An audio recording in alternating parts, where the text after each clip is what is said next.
Okay, now we're going to talk about solving exponential equations.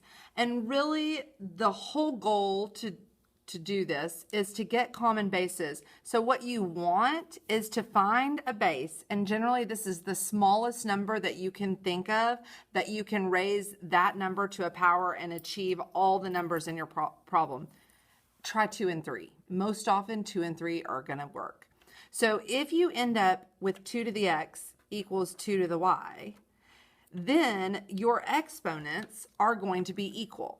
So that's your goal. Every single time, try to get it to the point where you have common bases so that you can say x equals y. Okay, here we go. Let's do an example. 2 to the x equals 1 over the square root of 8. So I like to say, look at this kind of and shake your head and try to see what number you think is going to be the base. Miss M, what number? I think 2. Okay, perfect. That's it. So this side is already good.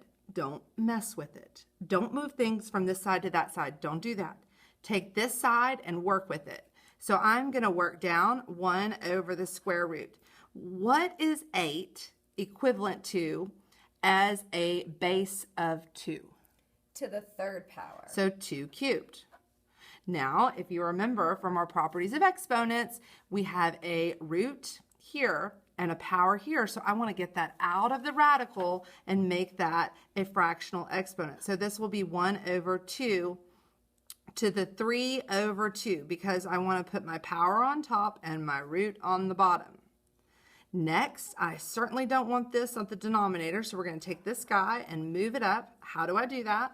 You make your exponent negative. Perfect.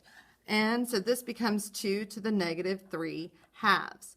Now I have a base of 2 over here. I just want to bring this guy down 2 to the x. As soon as my bases are equal, what do we know? X equals negative 3 over 2. Yay! Okay, so x equals negative 3 halves. Now this is fun. You should start having fun doing this because, I don't know, it's just fun. It's like a puzzle. Fun. Okay, let's do one more example over here. We'll make this one a little bit harder.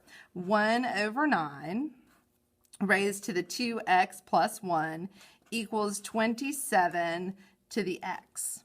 Now 9 and 27, those are the big numbers we see. What do you think the base should be? Well, if I was going to be thinking about it, I know that 3 goes into 9 and 3 goes into 27, and that's one of the numbers you told us to always try. So I would try 3. I think it's a good choice. All right, let's see. We're going to work one side at a time. Only work with the left, get the left with a base of 3, and then go to your right. So right here, I'm only going to mess with 9, replace it with 3 squared. 3 squared and 9, same thing. So bring everything else down. Now I'm going to take that and move it to the top. And so how do I do that? Make the exponent negative again. 3 to the negative 2 to the 2x plus 1. Now we have power to a power. So what do? We multiply. So negative 2 times 2x. Now make sure you distribute. This negative 2 right here needs to go to both terms in this exponent. So negative 2 times 2x is negative 4x. Negative 2 times 1 is negative 2. Okay, now I have a base of 3. My left side is done. Let's go over here and look at the right side. 27. 3 to what power gives us 27? The 3rd. Remember, 3. You can always check that in your calculator. Oh yeah, that's all. Calculators are your friend. Don't be afraid to use them. All right, so now we have 3 cubed raised to the x power, power to a power. What do? Multiply them. So this is 3 to the 3 times x, or 3x. And I'm just going to go ahead and drop that down so we're ready on the same level. Now we have the same base. And as soon as we have the same base, what can we do with our exponents? Set them equal to each other. So we end up with negative 4x minus 2 equals 3x.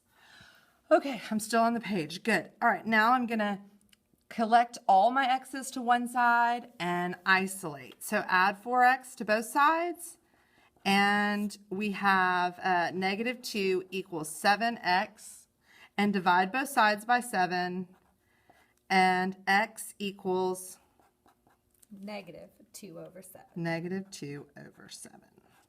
And there's your answer.